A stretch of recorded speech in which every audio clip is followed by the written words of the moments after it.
nandito tayo ngayon sa ating project sa lapit lang, along the highway lang, no? Mindoro, Mindoro. Nasa Socorro, Mindoro tayo ngayon. Nandito ngayon tayo sa third floor ng bahay ni Boss. Pakikita ko. Mag-umpisa tayo sa third floor. Project tour lang muna tayo ngayon. Medyo konti lang talaga yung clips natin na habang ginagawa to dahil sobrang talagang pupukan talaga yung nagilaw na dito. At least nagkaroon pa rin tayo ng chance na mapakita ko sa inyo lahat ng mga ginawa namin dito. Ito yung perfect timing na maitutukoy dito kasi halos patapos na yung bahay nila. Ngayon, nag-start tayo. Nandito tayo sa third floor. Unang-unang project natin dito itong theater area. Meron silang dito, maliit na entertainment and display cabinet. May poste yan dito. Mula hanggang mababa yan. Naging chance siya. Kailangan yung isa pang entertainment sa baba, nakatapat nito, same poste. Diniskartehan natin syempre para matago. Okay, ayan, mababaw na yan siya. Pero pag tinong sa labas, mahal. Pero tinago natin yung poste. Diyan tayo magaling magtago ng poste. Bukod dito sa napakagandang entertainment na to, ganda ng mga design entertainment. Siguro dito sa bahay na to, yan? Mga 5, 6 yung TV area na bawat room. At saka yung meron pa family hall, no? 5,000 yung lahat yun. Tingnan ko lang kung kaya sa inyo kasi iba may mga gamit na. Tapos dito sa, sa area ng third floor, may sariling kitchen dito. 5,000.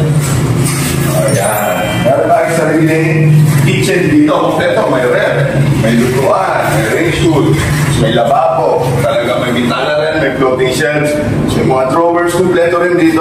Siyempre, pagka nandito ka naman na sa third floor, no? Tapos magluluto ka ng gusto mo pa. I-akit mo yung mga, siyempre, mga ingredients. Meron naman pala, hindi na kaya na, mas madali. Hindi ka naman mapapagod, no? Kasi on the way pa lang yung elevator na in-order ni Sir, in-order sa Temu. Tara, baba na tayo. Yung project natin dito sa, sa third floor. Second floor naman tayo. Ongoing pa kami dito, pero uwi na kami ngayon. May ginagawa pa si Jerry dun sa baba. I-check natin yung ibang project na ibang kwarto na pwede natin pasukin. Puntahan natin yung masters. Baka akala nyo guys, yun yung kitchen. Hindi meron pa tayong malaking kitchen sa baba. Baka lang yan. O baka sabihin mo, baka naman ang project nito. Ang konti naman ng kitchen. Ang liit lang. Hindi pa yan yun. Lang yan, mini kitchen. Nandun yung giant kitchen sa baba. Pakikita ko sa inyo pang muli. Kasi nag-start tayo third floor. Tara, baba tayo sa masters. Agad tayo. Let's go.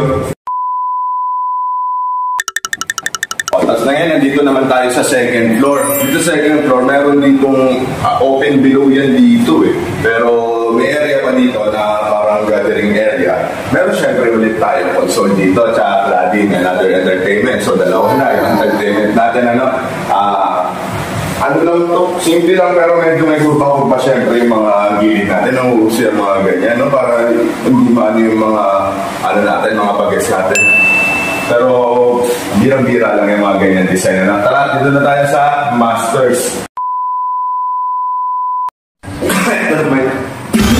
Excuse me. Ito naman yung ating master's bedroom na entertainment. Ito yung kama. Tapos ito syempre yung parang ng kama ang ating entertainment number 3 na meron pa na entertainment. Napakaganda nito. Walang makahanap kung nasan yung switch na itong to. Pero may ilaw ko. Alam ko. Ayun. Ayan. Ilaw yan. Tapos vanity. Office na rin. Parang office desk na rin ni Madam. Tapos maganda console. Magandang design. Proud na rin ako syempre dito sa mga entertainment natin kasi masalamat ako sa client natin na in-open concept niya to. Sabi niya kung ano yung mga idea mo, ilabas mo. Tapos ayan nga, tapos may mga challenge nga lang syempre, may mga poste. Kaya may mga itatago tayo na hindi makakompromise yung design. Pero na-approve pa rin natin guys. Meron mga design tayo na hindi na-approve, meron din mga na-approve na. Pero salamat kasi nabibigyan ng chance na may ilabas natin yung ating mga concept na pwede natin gawin dito. Okay naman, maganda yung kinilabas na yan. Okay. Tapos dito, pakita ko sa inyo dito.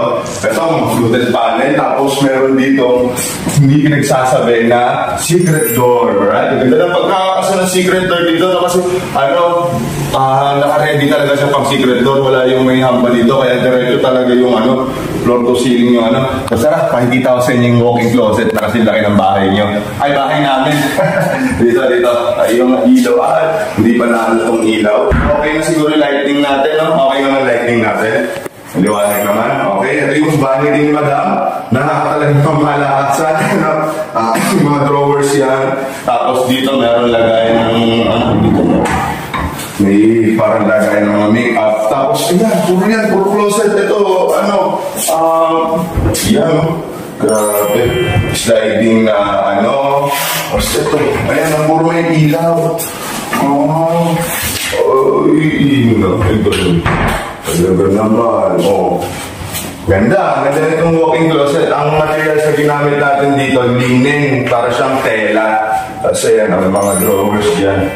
Para sa mga tela, ang ganda natin nitignan. Tapos dito yung vanity, below sa namin, mirror. Dito meron pa dito luggage, Tsaka display. Dito na nakalagay yung mga Louis Vuitton na bag ni Madam, syempre. Tapos ayan dito, malaki lang yung kasi lagay ito ng mga maleta. Malaki yung storage. So dito na yung mga bags, display ng mga bags. Laki nito. Actually, ganito lang kalaki yung bahay namin.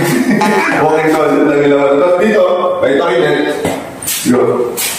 Ito na switch na ito. Ay, ito. Dito. Ayan, okay. Ito naman yung ating.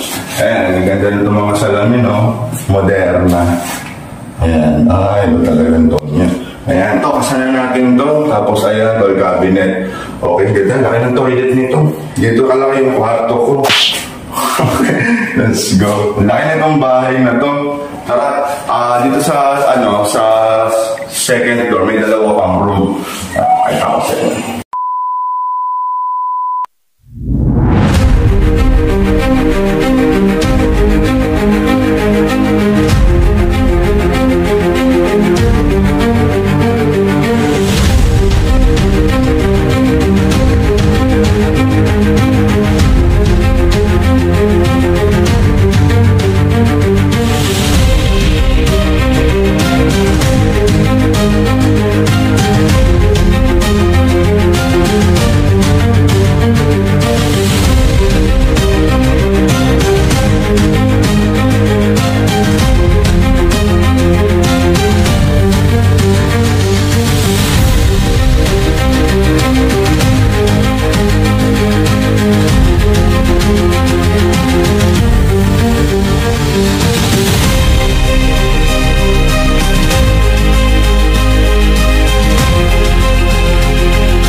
Okay, nandito naman tayo sa second floor, no? Ay, sa nakaisa tayo sa sorry. Second floor pa rin, pero bedroom 1 and bedroom 2 yung pupuntahan natin. Galing kasi ako dun sa pinuntahan ko mabilisan yung yung arko ng, yung parang katibayan na nasa Socorro, Mindoro tayo, Ito yung room number 1, dalawang version to, vice versa sila. May sariling entertainment syempre, ayan, na merong may ilaw to. May backlight to. Hindi ko lang alam klase ng switch. Hindi ako bumulit. Ayan ito. Yan. Okay. Yan. TV number ilan yan? Hindi ko na mabilang. Basta marami tayong TV unit dito. Tapos ito. Closet na may desk sa dulo. Diba? Desk na may sariling drawer. Tapos ito. Ayan. Shelves. May hangiran sa mahaba. Tapos dito sa kabila ay drawer, tapos mas maraming hangiran na may ilaw. Mga design na natin yan, yung mga ganyan, tapos putol na handrab, pauso natin yan, marami na rin gumagamit yan. Tapos tara, dito tayo sa may room number 3. Ito yung isang closet ulit, 4 na pintulan to. Mas maliit na version nung kabila, may drawer dito sa sarili. Ayan. Kasi yan, malaki kung na to, mga closet na to, kung tutuusin. Diba? Marami na tayong gamit ang may lalagay dyan. Diba? Ganun pa rin yung design natin, may paano siya pa rin mga konting arte-arte na ganyan. Tapos linen din yung materials. And then ito, meron tayong TV area dito. Bawat CR pa pala, meron pa tayong ginawa dun. Hindi ko na ito na lang, bibibirol ko na lang. Kukunan ko na lang yung meron sa lamin, tsaka meron simple lang na laboratory. Ito, parehas lang ng design nasa kabila. Nasa kabila lang side yung cladding, yung nito, yung mga design natin na ganyan. Ganda, simple lang. di ba? Tara, baba na tayo. Punta na tayo sa pinaka-exciting na area, yung may kitchen area. Okay, dito na tayo sa ground floor. Mag-start lang tayo dito sa guest room, no? Itong guest room, meron syempre yung entertainment, ibang style pa rin syempre. Pero alis magkakamukha lang. Pero iba-iba dyan, no? Hindi yan pare-parehas, no? Bawal yung magkakaparehas sa Bombay. Ayan, may mga shelves tayo na ang hanggang background ay mga fluted na yan. Gawa natin yan, no? Kaya unique yung kulay niyan, linen din yan. Tapos ito, medyo stuko yung datingan. Simple lang. Tapos meron ako ditong walk-in closet. Di ba? Maliit, sobrang maliit lang yung area dito. Pero, di ba? May drawer din, kompleto rin, may ilaw din. Mini walk-in closet, no? Kasi, kaya finish na magka-walk-in closet dito dahil ito ang tinatawag na junior masters, no? Tapos dito, ayan, may toilet din tayo dito na may salamin. Ayan, hindi na natin masyadong i-highlight. Ayan. Oops. Ayan lang siya, simple lang. Oops. Okay. Ngayon, tara, sama kayo sa akin. Ayan na, napakita ko na yung last na entertainment natin. Tara dito sa... Oy, kitchen, hindi pa tayo dito, no? Pero tara, dadaan lang tayo, no? Pasilip lang yan. Meron pang isa pang kitchen dito. Bali, total of 3 ang kitchen natin dito. At yung tinatawag syempre na dirty kitchen, na dito mangyayari yung mga bakbakan ng lutuan, mga nakakapagod na gawain, hindi naman natin ginagawa. Yan, dito yan. Kaya kompleto rin ito. Meron tong ano dito, merong sink, tsaka may cooktop, ayan, kompleto rin, may food, and then maraming cabinet. Tapos dito meron tayong storage area. Ano lang to, yung utility. Pero syempre nakalagay Dyson, no, na ano, na vacuum pang mayamanin, ano? Tara, ikot ko na kayo doon sa... Meron pang dalawang interesting kami na project dito. Maganda yung mga foyer natin, mga partition. So, kahit ako sa inyo. Tara. At ayun, no, malapit na nga tayo matapos. Nandito na tayo sa pinaka-main entrance. Dapat nga ito yung ito yung pinakabungad ng video natin, no? Kasi para pagbukas ng main door sana, ito na yung makikita. Ito, ginawa natin yan. Napakaganda. Shout out sa Sturdy Builders, sila yung nagkakat ng mga mirror natin na mga kakaibang design. Sky's the limit sa design. Kaya ayan, nakaka-proud yan, project na yan. Banggit yan mga client natin na baka may idea kung ano pwede gawin dito. Pero ito lang yung naisip ko, no? Meron lagayan ng mga daily na sapatos dito, ayan. Daily na chinelas. Ayan, tapos pwedeng upuan, yan. Tapos ito, yan, maliit na console, lagayan dito ng mga susi. Pero ba't ba ako nagdidesisyon kung ano ilalagay dito? Na sila nang bahala dyan kung ano ilalagay dyan. Tapos may ilaw yan, syempre. Yay! Ang ganda! Talaga naman. So, yan yung mirror, natin? Mirror foyer, hindi ko alam kung anong tawag dyan. Wall design. Tapos meron pa isa dito, partition, tara. Tapos ito yung semi-last na pakikita ko sa inyo, yung foyer natin. Actually partition siya, itong sa living area, tsaka papuntang dining, no, para meron siyang konting divider. Ito yung ginawa natin. Ay, napakaganda. Fluted glass yung ginamit natin. Yung usong-uso ngayon yan. Yung mga glass na parang, yung mga lubog-lubog na gano'n. Fluted glass. Yun yung tawag dyan. May ilaw sa loob, ano? Yan yung challenging dyan. Paano natin ilawan sa loob yan? So, kinamitan natin ng aluminum profile. So, si Sir, may sinad naman si Sir na design ito. Nung ginaya ko lang ito. Alright. Ayan, ganda. Pinterest na. Ganda rin ang ganda. Ayan. Sa kabila niya, back to back yan. Yung kabila niya, display. Pero ayan, siguro natatanaw-tanaw nyo na yung kitchen natin, ano? Huwag na tayong magpatumpik-tumpik pa dahil pagod na ako. Daming item talaga nito, no? Ikot ko na kayo dito sa kitchen. Dito ako mag-outro. Pakita ko sa inyo yung kitchen natin. Let's go, let's go.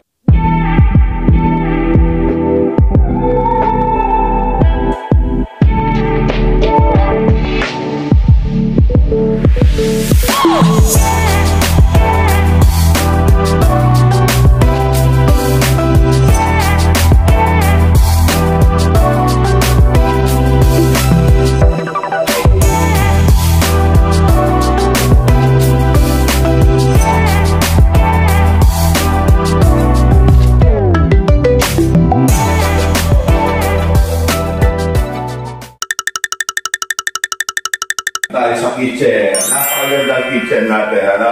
Nakaka-proud tong kitchen na to. Gawa na natin to. Ganda. Wala akong masabi sa kitchen to. Linis, sobrang malinis. Yun yung kaya ko pag malaki dito, malinis.